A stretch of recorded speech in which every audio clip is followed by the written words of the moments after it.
তো গাইস সবচেয়ে আমার কিউট সাবস্ক্রাইবারগুলো আমার জন্য চিঠি হয়ে গেছে। তো চলুন আমি দেখি কুরিয়া করে আসছে।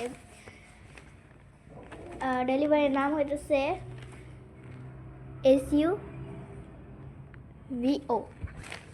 তো আমি এখন এই চিঠিগুলো পড়বো। আপনি হইতেছেন আমার সবচেয়ে বেস্ট সাবস্ক্রাইবার। হ্যাঁ, কি লিখছে? আমি সরি, ভুল করছিলাম। আপনি হচ্ছেন আমার একটা ফেভারিট ইউটিউবার, যে আমি আপনাকে সারাটা দিন দেখি। আমার মা বলে ওকে সারাটা দিন দেখোস, পড়তে বস একটু।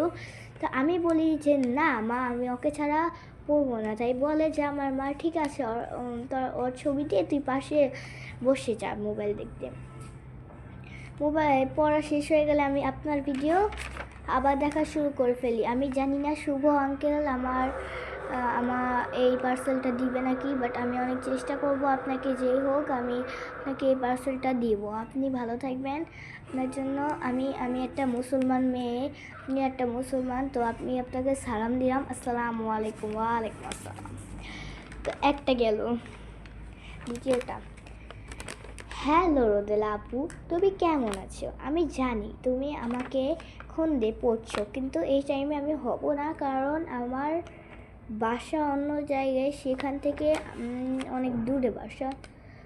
আর এটা কি লাগছিল? আমার বাসা চট্টগ্রাম, আর ওর বাসা আরসিন গেট। আমার বাসা তো আরসিন গেট। আচ্ছা, তো আমি এখন আপনি যদি চান আমার বাসায় আসতে পারেন, কারণ আমি আপনার অনেক বড় একটা সাবস্ক্রাইবার। আমি যদি আপনাকে চাই আমি কিন্তু হতে পারি। আপনার সাথে আমার দেখা করার অনেক ইচ্ছা। আপনি যদি চান আমার বাসায় আসতে পারেন। আমার বাসায় 21 সেখানে আমি থাকি। আমার অনেক ইচ্ছা আপনার সাথে দেখা করার। প্লিজ আপনি আসেন, আপনি যদি পারেন প্লিজ আসেন। আমার মা আপনাকে অনেক কিছু খাওয়াবে।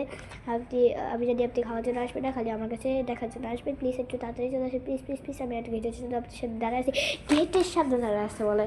তো গাইস কী করার, এই বাসা তো চট্টগ্রামে, এই বাসা তো আসছি গেটে 21। তো চলেন ওর জন্যই যাওয়া যায়। ওরটা আমরা কালকে যাবো, বাট ওর এই চিঠিটা দিয়ে চলেন গাইস, এটা আমি দেখাবো নেক্সট পার্টে।